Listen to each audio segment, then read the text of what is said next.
Élus de Dieu, écoutez attentivement ce message, car il ne s'agit pas de paroles ordinaires. Ce que vous êtes sur le point d'entendre est une révélation profonde, un avertissement spirituel, un appel urgent qui ne peut plus être ignoré. Si vous êtes ici, ce n'est pas un hasard. Il y a une raison précise, un alignement divin qui vous conduit à entendre ces mots aujourd'hui. Depuis le commencement, Dieu n'agit jamais sans prévenir ceux qu'il a choisis. Avant chaque tournant majeur, avant chaque manifestation de sa puissance, il révèle, il prépare, il avertit.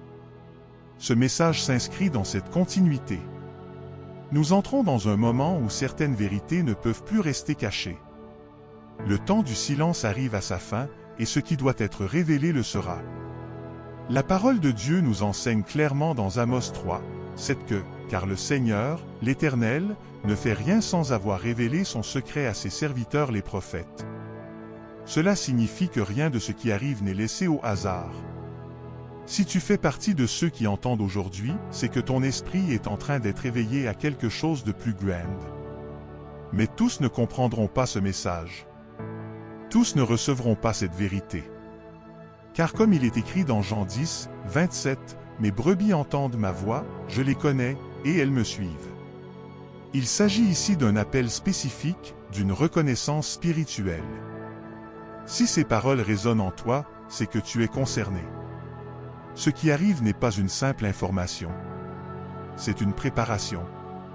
Une invitation à ouvrir les yeux, à discerner les signes, à te positionner correctement dans ce que Dieu est en train de faire. Les élus ne peuvent plus rester dans l'ignorance. Le moment est venu de comprendre, de voir clairement et d'agir en conséquence. Avant d'aller plus loin, si ce message te parle et que tu veux recevoir davantage ces messages et d'atteindre ceux qui en ont besoin. Il est essentiel de comprendre une chose, élu de Dieu, c'est que le silence de Dieu n'est jamais un oubli, ni une absence. Lorsque Dieu semble caché, il ne fait en réalité que préserver un moment, préparer un temps précis où la vérité doit éclater avec puissance. Rien n'est dissimulé pour toujours. Ce qui est caché est simplement en attente de révélation. Depuis longtemps, certaines réalités spirituelles ont été voilées. Non pas parce qu'elles ne devaient jamais être connues, mais parce que le moment n'était pas encore arrivé. Dieu agit avec sagesse. Il ne révèle pas tout à n'importe qui, ni à n'importe quel moment. Il attend que les cœurs soient prêts, que les esprits soient disposés, que les élus soient capables de porter ce qui va être dévoilé. La parole nous le rappelle dans Luc 8, 17, « Car il n'est rien de caché qui ne doive être découvert, rien de secret qui ne doive être connu et mis au jour. » Cela signifie que ce qui a été gardé dans l'ombre va inévitablement apparaître à la lumière. Ce n'est pas une possibilité, c'est une certitude divine. Ce qui était incompréhensible hier devient aujourd'hui clair pour ceux qui sont alignés avec Dieu. Mais cette révélation n'est pas accessible à tous. Il y a une différence entre voir et comprendre, entre entendre et discerner. Beaucoup recevront les mêmes paroles, mais tous ne saisiront pas leur profondeur. C'est ici que le discernement spirituel entre en jeu. Les élus possèdent cette capacité, donnée par Dieu, de percevoir au-delà des apparences, de reconnaître ce qui vient réellement de lui.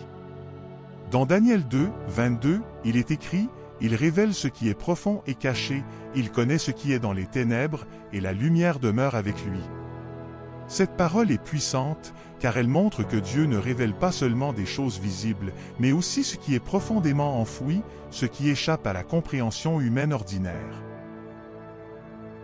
Ce qui est caché dans les ténèbres ne peut résister à sa lumière. Aujourd'hui, quelque chose change. Ce qui était flou devient précis. Ce qui semblait confus commence à prendre sens. Les élus ressentent cette transition intérieurement. Ce n'est pas toujours spectaculaire extérieurement, mais dans l'esprit, une clarté nouvelle s'installe. Des connexions se font. Des vérités s'assemblent. Et soudain, ce qui était incompréhensible devient évident. Cela peut même être déroutant, car comprendre implique aussi une responsabilité. Une fois que Dieu révèle, on ne peut plus prétendre ne pas savoir. La révélation appelle à une réaction, à un positionnement.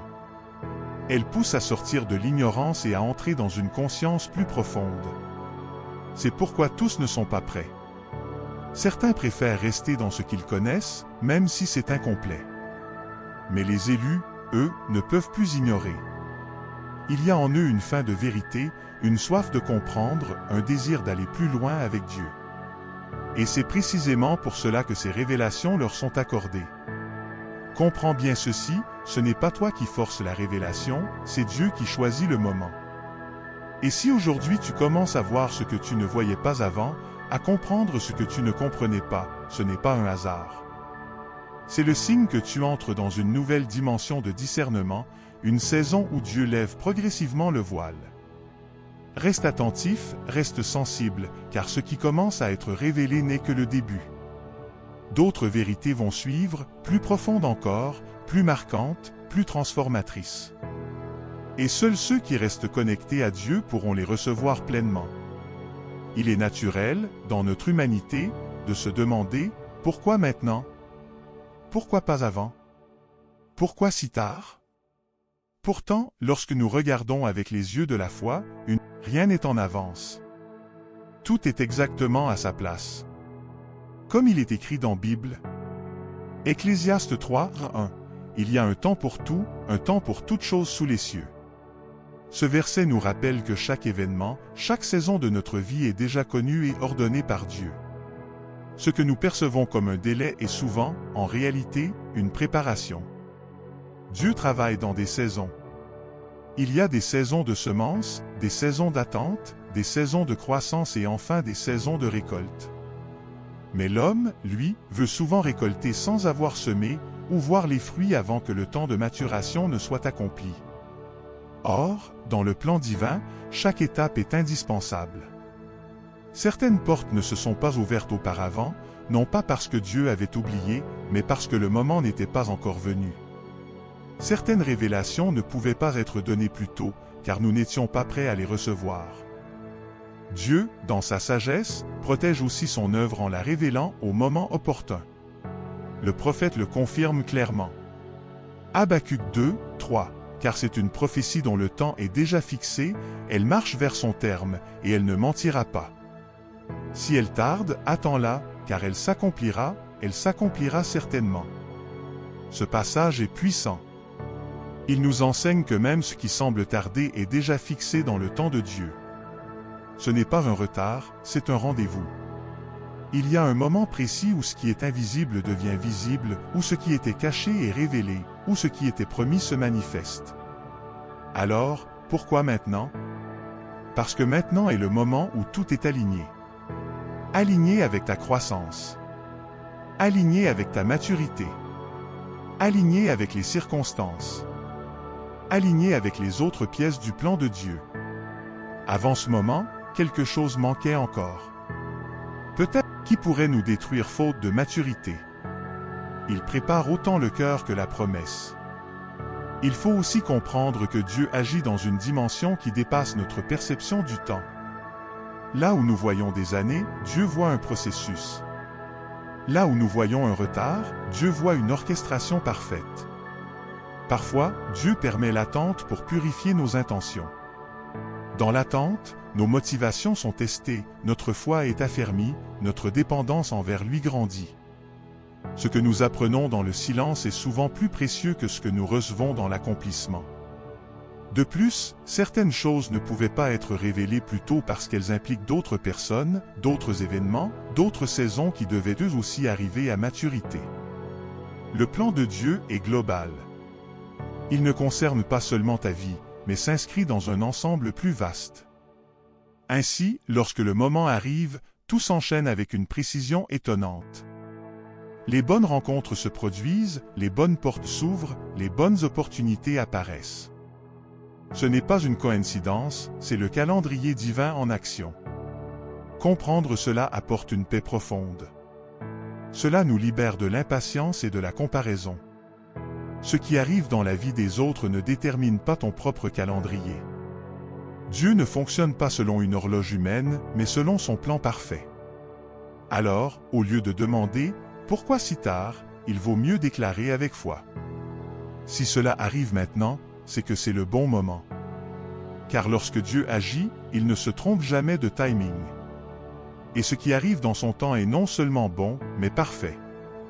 Les signes sont déjà là et seuls ceux qui sont attentifs peuvent réellement les discerner. Ce qui se passe actuellement n'est pas une succession d'événements sans lien, ce n'est pas un simple enchaînement de circonstances naturelles. Il y a une dimension spirituelle derrière ce que le monde vit aujourd'hui. Ouvrir les yeux, car les signes ne sont pas cachés, ils sont visibles pour ceux qui ont le discernement. Regarde autour de toi et observe avec un regard spirituel. Il y a une agitation inhabituelle, une instabilité qui touche plusieurs domaines à la fois. Les nations sont troublées, les esprits sont confus, les repères disparaissent progressivement. Ce que l'on considérait comme stable devient incertain. Ce que l'on croyait solide commence à vaciller. Tout cela n'est pas anodin. La parole de Dieu nous avertit dans Matthieu 24, « Si, vous entendrez parler de guerre et de bruit de guerre, voyez que vous ne soyez pas troublés car il faut que ces choses arrivent, cela signifie que ces événements ne doivent pas surprendre les élus. Ils font partie des signes annonciateurs d'un changement plus grand. Le but n'est pas de créer la peur, mais d'éveiller la vigilance. Il y a aussi une montée de confusion dans les pensées et dans les comportements. Beaucoup ne savent plus distinguer le bien du mal. Les valeurs se renversent, les vérités sont contestées, et ce qui était clair devient flou pour une grande partie du monde. Cette confusion généralisée est elle aussi un signe. Comme il est écrit dans 2 Timothée 3, 1, « Dans les derniers jours il y aura des temps difficiles », ces temps difficiles ne concernent pas seulement les situations extérieures mais aussi les cœurs humains. L'égoïsme, l'orgueil, l'indifférence spirituelle grandissent. Les gens cherchent des réponses mais refusent la vérité. Ils veulent comprendre sans se soumettre à Dieu. Mais au milieu de ces troubles, un autre phénomène se produit en parallèle et il est tout aussi important. Il y a un réveil spirituel. Alors que certains s'éloignent, d'autres se rapprochent.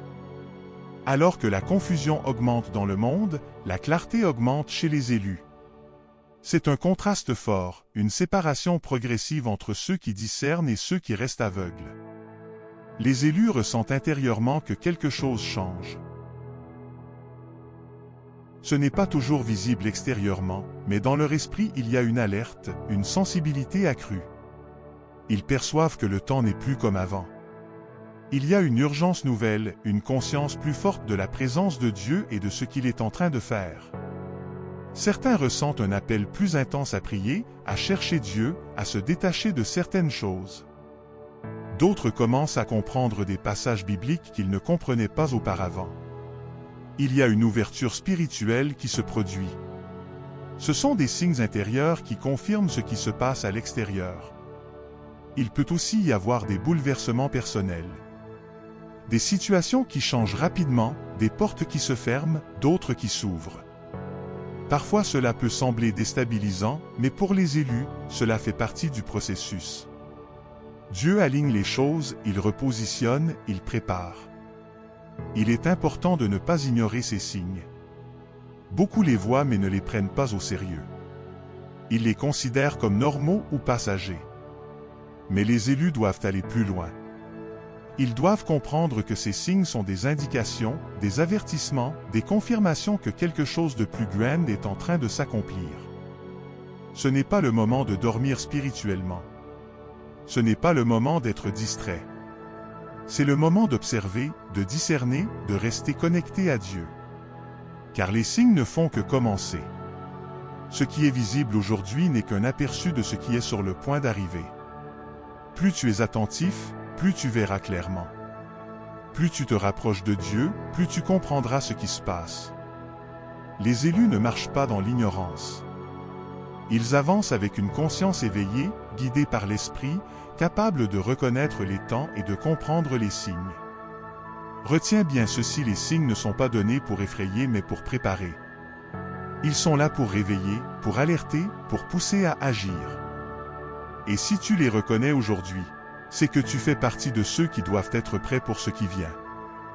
Dans le déroulement du plan de Dieu, il n'y a pas seulement des temps et des saisons, il y a aussi des personnes appelées à jouer un rôle particulier.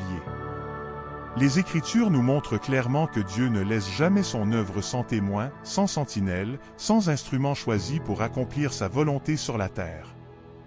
Les élus ne sont pas des spectateurs passifs de ce que Dieu accomplit. Ils sont des acteurs spirituels, des porteurs de lumière, des gardiens d'une vérité vivante.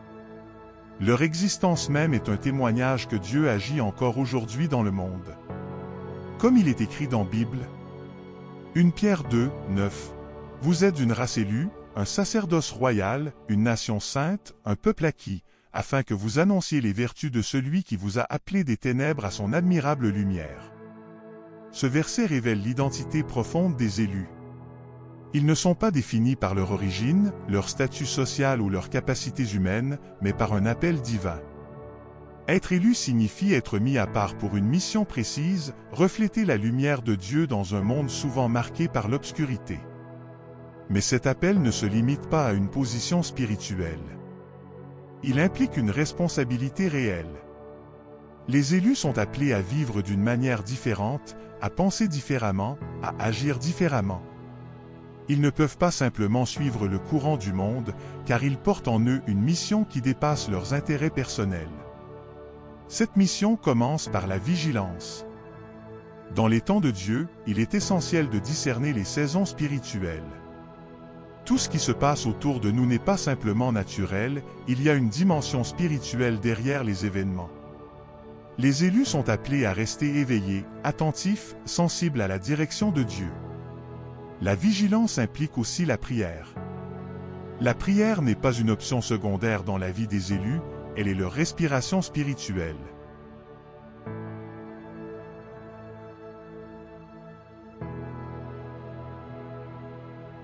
C'est par la prière qu'ils restent connectés à la volonté de Dieu, qu'ils reçoivent la force, la clarté et la direction nécessaires pour avancer.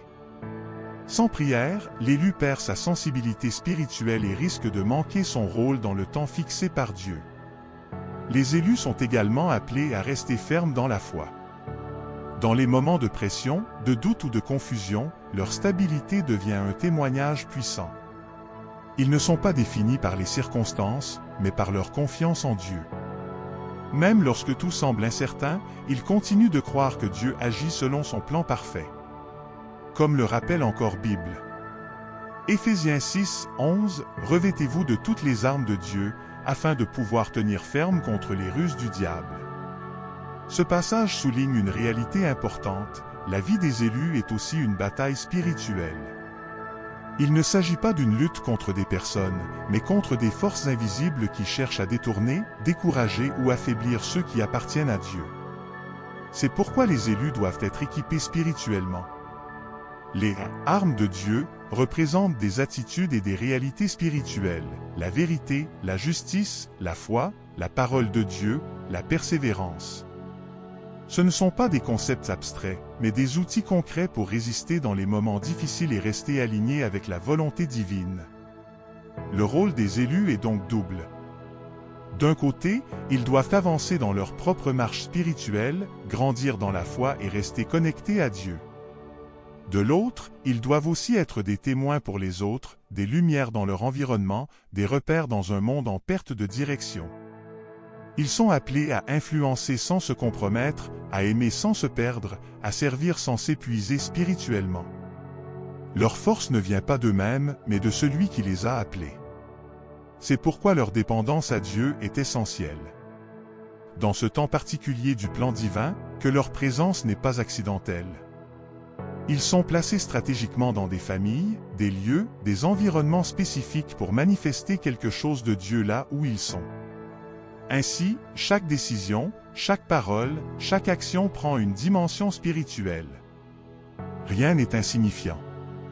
Même dans les petites choses du quotidien, les élus sont appelés à refléter le caractère de Dieu. Ils doivent aussi apprendre à rester unis. L'unité des élus est une force spirituelle. Là où il y a l'accord, la prière commune, la communion sincère, Dieu agit avec puissance. L'isolement, au contraire, peut affaiblir et rendre vulnérable. Enfin, les élus doivent garder une perspective d'éternité. Leur mission ne se limite pas au présent. Ils participent à un plan plus grand qu'eux, un plan qui s'inscrit dans l'éternité. Cela leur donne la force de persévérer, même lorsque le chemin est difficile. Être élu, c'est donc vivre avec conscience, responsabilité et engagement. C'est répondre chaque jour à un appel divin qui dit « Sois vigilant, reste ferme, prie sans cesse et avance dans la foi ». Car dans le temps de Dieu, les élus ne sont pas seulement présents, ils sont essentiels. Il arrive un moment dans le plan de Dieu où le voile ne peut plus rester en place. Un moment où ce qui était caché, retenu, contenu dans le silence, doit enfin être manifesté. Non pas parce que Dieu a changé, mais parce que le temps de la révélation est arrivé. Dans le déroulement spirituel des saisons divines, il existe des phases où Dieu cache, protège et prépare. Mais il existe aussi des moments où Dieu révèle, expose et manifeste. Et lorsque ce moment arrive, rien ni personne ne peut l'empêcher. Ce que nous vivons dans ce temps est précisément cela, une transition vers la révélation.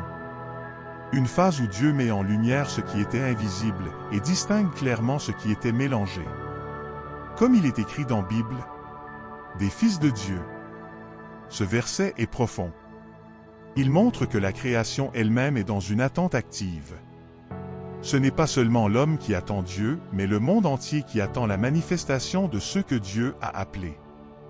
Cela signifie qu'il y a une révélation qui ne concerne pas uniquement des individus, mais une identité spirituelle qui doit être dévoilée. La révélation des fils de Dieu n'est pas simplement un concept symbolique. Elle parle d'un moment où le caractère, la vérité et l'œuvre de Dieu deviennent visibles à travers ceux qui lui appartiennent. Ce qui était caché dans le cœur devient visible dans les actions, les décisions et même dans les séparations qui se produisent. Car la révélation divine a aussi un effet de séparation. Elle met en lumière les différences qui étaient auparavant floues. Elle révèle les intentions, les fondations, les véritables choix du cœur. Et dans cette lumière, tout ce qui n'est pas aligné avec Dieu devient plus évident. C'est ce que confirme le prophète dans la Bible. Malachie 3, 18, « Vous verrez de nouveau la différence entre le juste et le méchant, entre celui qui sert Dieu et celui qui ne le sert pas. » Ce verset annonce une clarté nouvelle. Une époque où les distinctions spirituelles ne seront plus confuses. Là où il y avait mélange, Dieu apporte discernement. Là où il y avait ambiguïté, Dieu apporte vérité. Là où il y avait apparence, Dieu révèle la réalité. Ce moment n'est pas optionnel.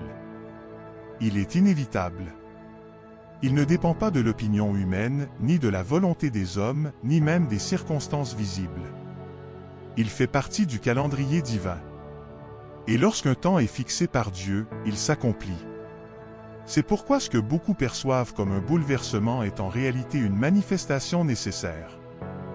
Dieu ne fait pas simplement des ajustements invisibles, il prépare une révélation qui change la perception des choses.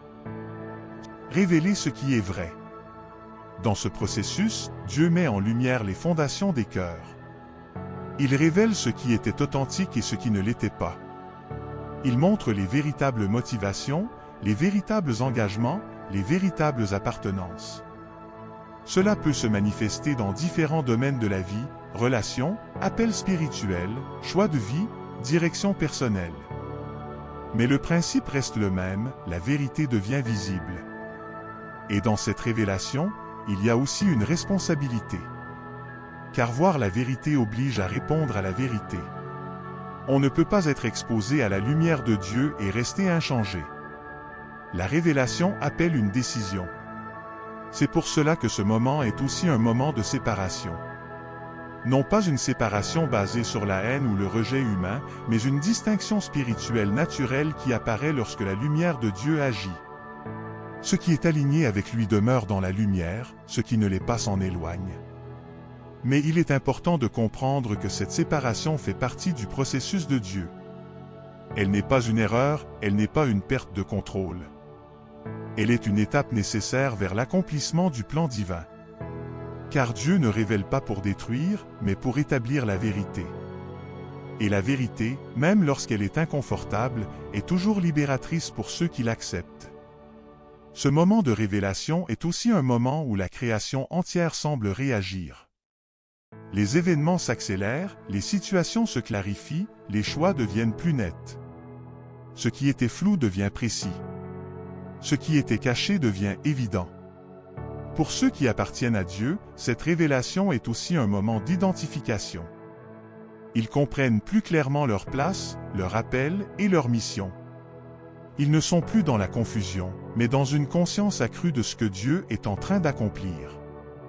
Ainsi, ce que Dieu ne peut plus cacher n'est pas un mystère dangereux, mais une vérité nécessaire. Une vérité qui marque un tournant. Une vérité qui met fin à une saison et en ouvre une autre. Et parce que c'est Dieu qui en est l'auteur, cela ne peut être empêché, retardé ou annulé. Le temps est venu. Lorsque Dieu agit dans une saison de révélation et d'accomplissement, la question essentielle devient personnelle: comment s'y préparer? Car les temps de Dieu ne sont pas seulement à observer, ils sont aussi à traverser avec une attitude spirituelle juste. La préparation n'est pas passive, elle demande un engagement du cœur, de l'esprit et de la vie entière. Se préparer, c'est d'abord comprendre que la proximité avec Dieu est la clé. Il ne s'agit pas seulement d'attendre des événements spirituels, mais d'entrer dans une relation plus profonde avec celui qui dirige ces événements. La préparation commence toujours par un rapprochement. Comme il est écrit dans Bible, Jacques 4, 8, « Approchez-vous de Dieu, et il s'approchera de vous. » Ce verset révèle un principe spirituel fondamental: la proximité avec Dieu est réciproque. Plus une personne s'approche de lui, plus elle devient sensible à sa présence, à sa voix et à sa direction. Dans une saison de révélation, cette sensibilité devient essentielle pour ne pas être confus ou dépassé par les événements. La prière est la première étape concrète de cette préparation. Elle n'est pas simplement une habitude religieuse, mais un lieu de transformation intérieure. Dans la prière, le cœur se réaligne, les pensées se clarifient, et la force spirituelle est renouvelée. C'est dans la prière que l'on apprend à discerner ce qui vient de Dieu et ce qui ne vient pas de lui. Ensuite, la repentance occupe une place centrale. Se préparer, c'est accepter de se laisser transformer. La repentance n'est pas seulement le fait de regretter, mais de changer de direction. C'est reconnaître ce qui doit être abandonné pour avancer pleinement dans la volonté de Dieu. À l'essentiel, la lecture de la parole de Dieu est également indispensable. Elle éclaire le chemin, corrige les perceptions et fortifie la foi. La Bible n'est pas seulement un livre à lire, mais une source vivante de direction. Elle permet de comprendre les saisons spirituelles et de ne pas être trompé par les apparences. Celui qui s'en nourrit reste stable, même lorsque tout autour semble bouger. Se préparer, c'est aussi apprendre à se détacher de ce qui éloigne de Dieu. Cela implique de s'éloigner progressivement du péché, non pas par contrainte extérieure, mais par conviction intérieure. Le péché obscurcit la perception spirituelle, tandis que la sainteté ouvre les yeux du cœur. Plus une personne se détache de ce qui l'éloigne de Dieu, plus elle devient réceptive à sa présence. Cette démarche demande de la vigilance. Car les distractions, les compromis et les influences contraires peuvent facilement affaiblir la sensibilité spirituelle. C'est pourquoi la préparation n'est pas un effort ponctuel, mais un mode de vie continu. Comme Jésus le rappelle dans Bible. Matthieu 25, 13, « Veillez donc, puisque vous ne savez ni le jour ni l'heure. » Cette parole souligne une attitude essentielle, la veille spirituelle. Veiller, c'est rester attentif, conscient, prêt à répondre à Dieu à tout moment. Ce n'est pas vivre dans la peur, mais dans une disponibilité constante. Celui qui veille ne se laisse pas surprendre spirituellement, car il vit déjà dans une posture d'écoute et d'obéissance. Se préparer, c'est donc unir plusieurs dimensions: la prière pour rester connecté, la repentance pour rester purifié, la parole pour rester guidé, et la vigilance pour rester prêt. Ces éléments forment un équilibre spirituel qui permet de traverser les saisons de Dieu sans être ébranlé. Il est important de comprendre que cette préparation n'est pas destinée à quelques-uns seulement, mais à tous ceux qui désirent marcher avec Dieu dans ce temps. Chacun est personnellement à cet appel. Enfin, se préparer, c'est aussi cultiver la foi. Croire que Dieu agit, même lorsque tout n'est pas encore visible. Croire que son plan s'accomplit, même dans le silence. et croire que chaque étape de préparation a un sens dans son calendrier parfait. Car ceux qui se préparent ne seront pas pris au dépourvu. Ils seront prêts à reconnaître le mouvement de Dieu et à y participer pleinement. Et dans ce temps, être prêt n'est pas une option, c'est une nécessité. Nous arrivons au terme de ce message, mais en réalité, nous arrivons surtout à un point de décision. Car ce que Dieu révèle n'est jamais donné pour être simplement entendu, mais pour être compris, reçu et vécu. Ce message n'est pas une simple réflexion spirituelle, c'est une alerte, mais aussi une opportunité. Une alerte, parce qu'il nous rappelle que le temps de Dieu est réel, précis et irréversible. Rien n'est laissé au hasard. Les saisons spirituelles avancent selon un ordre divin, et chacun est invité à discerner dans quel temps il se trouve. Dieu agit, même lorsque tout semble silencieux.